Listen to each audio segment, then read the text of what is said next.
नमस्कार दोस्तों, पिछली वीडियो हमने यारी जिहाद के ऊपर बनाई थी, जिसमें हमने बताया था कि कई मुस्लिम लड़के जानबूझकर हिंदू लड़कों को दोस्त बनाते हैं, उनके ग्रुप में शामिल होते हैं और फिर धीरे धीरे करके उनका मानसिक रूप से धर्म परिवर्तन करा देते हैं। फिर वही हिंदू लड़के कहते हैं कि देश में सेकुलरिज्म होना चाहिए, सभी धर्मों का बराबरी से सम्मान होना चाहिए, लेकिन जब हिंदू देवी देवताओं को गाली दी जाती हैं तो वो शांत रहते हैं। वही हिंदू लड़के कहते हैं कि अयोध्या में जो राम मंदिर बना है वहाँ पर अस्पताल को बनना चाहिए था, कॉलेज को बनना चाहिए था, और ये सब उसी लड़के की वजह से होता है जिसने ये जानबूझकर किया होता है, जानबूझकर इनके विचारों को बदला होता है, विचारधारा को बदला होता है। तो इस वीडियो पर एक चाचा जी कमेंट करते हैं कि क्या तुम खुद को हिंदू समझते हो? क्योंकि जब दलितों पर अत्याचार होता है तो कोई भी हिंदू संगठन खड़ा नहीं होता। ये सवाल इसलिए पूछा गया है क्योंकि वो चाचा जो हैं वो दलित हैं और मैं भी शेड्यूल कास्ट से बिलोंग करता हूँ, इसलिए उन्होंने इस सवाल को पूछा है कि क्या तुम भी खुद को हिंदू समझते हो। अब देखिए, चाचा जी से हमारा कोई भी लेना देना नहीं, कोई भी विरोध नहीं, किसी भी तरह का मन में कोई द्वेष नहीं। वो हमारे मोहल्ले में रहते हैं और उनसे बहुत पुराना प्रेम है और उनके लिए हमारे मन में सम्मान है, आजीवन रहेगा। तो उनके खिलाफ मैं एक भी शब्द नहीं बोलूँगा। लेकिन ये जो सवाल है कि क्या दलित भी हिंदू है, ये सवाल तो बरकरार रहता है और कई लोग पूछते हैं। और इसमें समझने वाली बात कहाँ से आती है कि दलित खुद को हिंदू समझता है या नहीं? भैया, दलित हिंदू ही है और गर्व है उसे अपने हिंदू होने पर।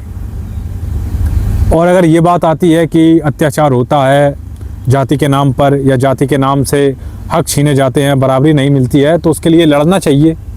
धर्म को छोड़ने की बात कहाँ से आती है? अगर कल को आपके खेतों पर कोई कब्जा करे, आपके घर पर कोई कब्जा करे, तो आप क्या अपना घर या अपना खेत छोड़ देंगे?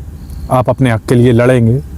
और अगर आप अपना घर या खेत छोड़ देते हैं तो इस बात को ध्यान रखिए, कल को आपकी माँ या बहन पर भी कोई हक जताएगा, उन पर भी कोई कब्जा करेगा, उनके भी कोई हक छीनेगा, तो आप क्या उन्हें छोड़ देंगे? आप उनके लिए लड़ेंगे। ऐसे ही हमें अपने धर्म के लिए भी लड़ना चाहिए, अपने अधिकारों के लिए लड़ना चाहिए। इसमें धर्म को छोड़ने की बात कहाँ से आती है? बिल्कुल जातिवाद है, लेकिन उसके लिए लड़ना चाहिए। भाइयों की लड़ाई में बाप को नहीं छोड़ा जाता है और किसी भी ऐसे आदमी को बाप नहीं कहा जाता है जो हमारे ही बाप का दुश्मन हो।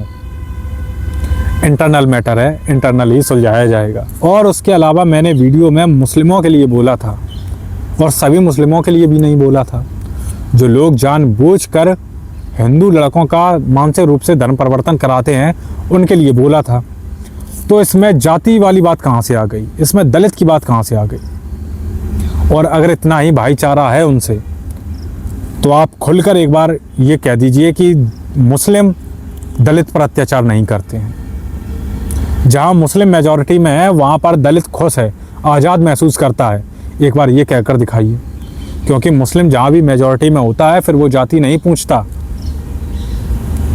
अगर इतना ही भाईचारा है तो आप एक बार ये बताइए कि जब भी लव जिहाद में किसी दलित लड़की को फंसाया जाता है तो कितने मुस्लिम संगठन उसके खिलाफ बोलते हैं?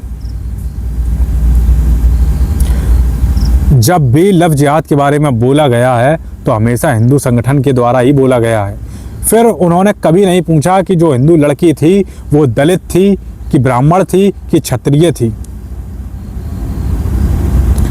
जब भी मुस्लिमों के द्वारा अत्याचार होता है हिंदुओं पर, तब कितने दलित संगठन खड़े होते हैं। क्या मुस्लिमों ने दलित लड़कियों के रेप नहीं करे?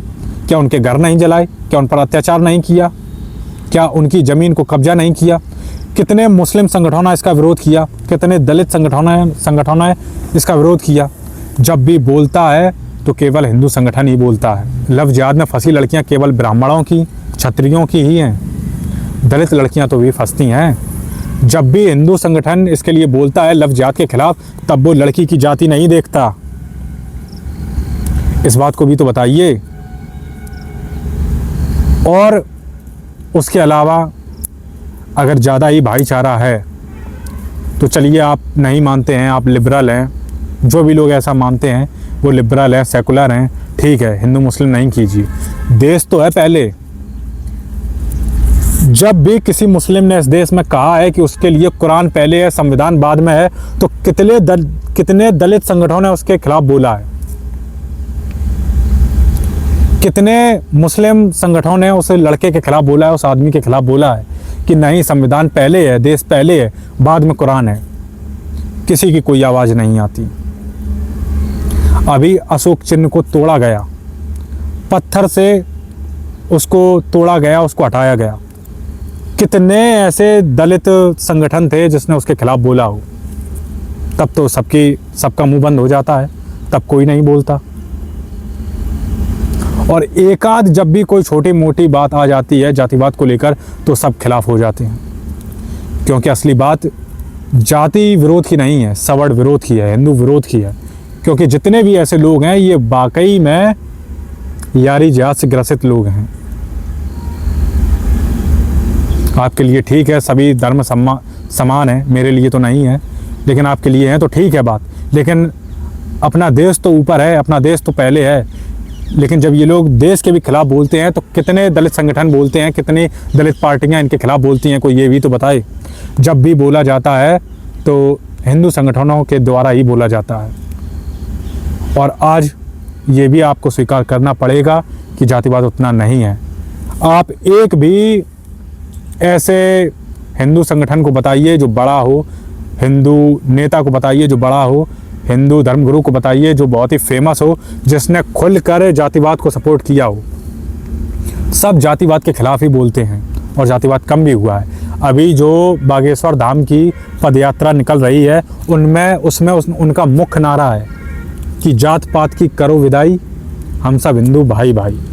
भेदभाव की करो विदाई, हम सब हिंदू भाई भाई। ये नारा दिया गया है और इस पर ही सब चल रहे हैं। तो ये बात किसी भी तरह से जायज़ नहीं है कि हम खुद को हिंदू समझते हैं या नहीं समझते। भैया, हम हिंदू हैं, कोई हो चाहे ना हो, हम हिंदू हैं। और हमें इसका ना ही किसी से प्रमाण चाहिए, ना ही किसी भी तरह का दिखावा करने की ज़रूरत है। हम हिंदू हैं, हमें गर्व है हिंदू होने पर। जय जय श्री राम।